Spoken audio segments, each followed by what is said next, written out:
Vai jogar truco, seu dia tá uma bosta. Primeiro carteado, você pega, zap. Na hora você...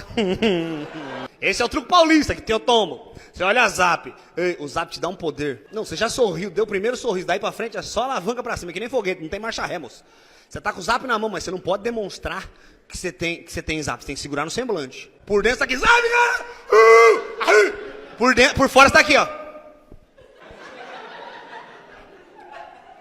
Pois jogue, cara, o cidadão. Seu adversário vem e fala, que se foda. Truco!